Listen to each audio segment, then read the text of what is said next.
Desde janeiro, a produção do complexo da Ford em Camaçari, no litoral da Bahia, foi reduzida quase à metade, mas nenhum dos mais de 4.000 trabalhadores da fábrica perdeu o emprego e todos tiveram um aumento real de salário em 2014. O caso da montadora é exemplar diante da situação da economia brasileira em 2014. Emprego e renda têm se mantido, em certa medida, preservados, apesar da retração do PIB e da produção industrial no primeiro semestre. A questão, dizem especialistas, é que enquanto a economia brasileira pode estar passando por uma recessão e vivendo problemas conjunturais, já não resta dúvidas de que a crise na indústria é mais grave e estrutural. As explicações para o momento atual são várias, desde crescimento externo mais baixo até erros na condução da política econômica no pós-crise. A tendência de valorização do câmbio, que predominou até 2011, levou a indústria a se concentrar no mercado doméstico, que acabou sendo abastecido cada vez mais por importados. A dificuldade para concorrer com esses produtos ficou cada vez maior, mesmo com medidas de incentivo como crédito subsidiado e desoneração da folha de pagamentos. Para economistas ouvidos pelo Valor, dificilmente os problemas na indústria serão superados sem mudanças profundas na estrutura produtiva do setor. Diante deste quadro, o Valor organizou um seminário com os integrantes de cada partido para discutir o futuro da indústria brasileira. A indústria do governo Dilma está andando para trás, em vez de andar para frente. Não foi por falta de política industrial. Na verdade, eu acho que houve excesso de política industrial no atual governo. Na verdade, a gente vê tudo que é tipo de política industrial para tudo que é tipo de setor. O que acontece é que a política industrial foi ineficaz e foi ineficiente. Não houve política de competitividade. O que houve foi muito protecionismo, houve muita pulverização de política e recursos, não houve cobrança de resultados. E a gente via voltar ao passado numa das coisas mais perniciosas que existiam no Brasil, que é a volta do rent-seeking. Quando vale mais a pena o empresário em Brasília conseguir um favor do que ficar na empresa buscando produtividade. Não é à toa que a produtividade não cresce faz tanto tempo. Faz muito mais negócio pegar o avião, enfrentar o aeroporto cheio, ir lá em Brasília, conseguir aqui um favor aqui, o outro favor ali. O resultado é uma indústria que é cada vez menos competitiva. Então, nesse gráfico aqui, na linha em azul, é a produtividade. Vocês veem a produtividade do governo Dilma parou. Se você não cresce a produtividade, você não tem como ter melhoria de padrão de vida. O custo unitário do trabalho disparou no governo Dilma. Obviamente, esse não é um problema do salário subir, esse é um problema da produtividade não acompanhar. Não surpreendentemente, desde que a presidente Dilma assumiu o governo, a confiança da indústria não faz outra coisa senão despencar. Vocês vão ver que o pico dessa série logo na véspera da subida na rampa do Planalto da presidente Dilma, foi ela subir a rampa e a confiança da indústria cair. É óbvio que tem algo errado com essa política econômica, é óbvio que tem algo errado com essa política para a indústria. Sobre o diagnóstico da estagnação, da desindustrialização, nós todos praticamente temos uma comum opinião. O Brasil precisa enfrentar rapidamente os desafios para resgatar o processo de presença maior da indústria brasileira. A indústria que já foi 38% do PIB, hoje reduzida aos mesmos patamares de 23%, conjunto das três áreas da indústria, aos mesmos patamares de 23%, que eram medidos em 1955.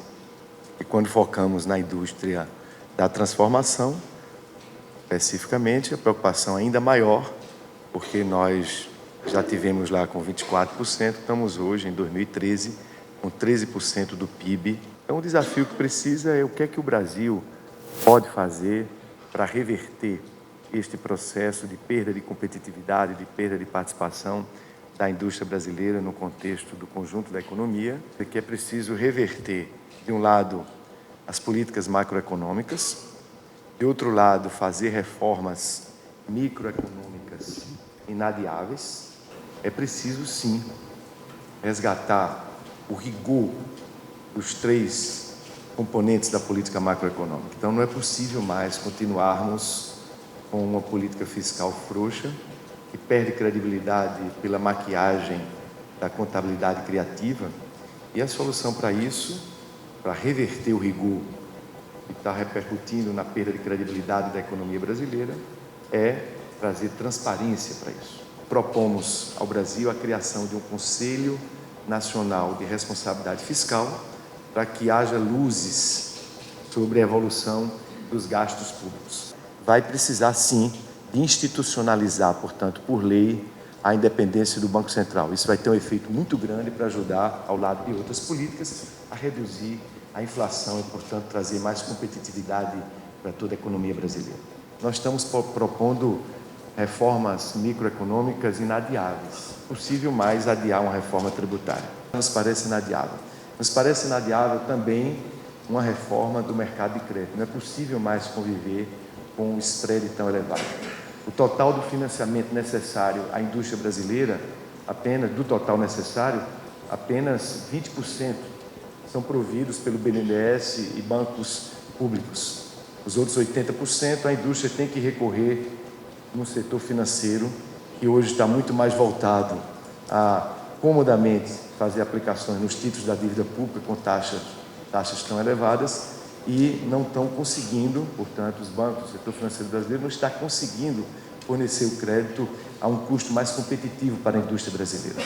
Então, nós achamos que os desafios para que a indústria brasileira se torne competitiva passam por mudança substancial na condução macroeconômica, por mudança substancial na estrutura e no funcionamento do Estado, por essas reformas microeconômicas, e passa pela geração de espaço fiscal para investimentos fundamentais, como, por exemplo, infraestrutura. Porque aqui, claramente, hoje, a gente vê dois projetos, né? E isso é muito importante para os eleitores, para os industriais brasileiros. O professor Castelar mostra e começa a apresentação dizendo que a indústria andou de ré no período da presidenta Dilma. E eu queria poder corrigir ele, dizendo que quando nós ganhamos as eleições em 2003, nós apresentamos um projeto muito claro para o país, que foi o período do presidente Lula, período da presidenta Dilma. E qual era esse projeto? O nosso projeto, desde o início, foi transformar o Brasil num país desenvolvido economicamente e socialmente. 50% da população brasileira era pobre.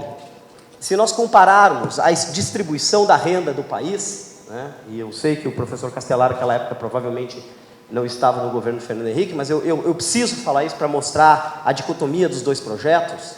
Nós tínhamos 8% de classe A e B no Brasil, 42% de classe média e 50% de classe D e E. E desde o primeiro momento do presidente Lula no governo, nós lançamos em 2004 a Política Industrial, Tecnológica e de Comércio Exterior, a PITSE, em 2007 a Política de Desenvolvimento Produtivo e em 2011 o Plano Brasil Maior. O governo da presidenta Dilma e do presidente Lula e o próximo mandato, ele vai ser pautado principalmente na defesa e nos ganhos de produtividade que nós precisamos para a indústria.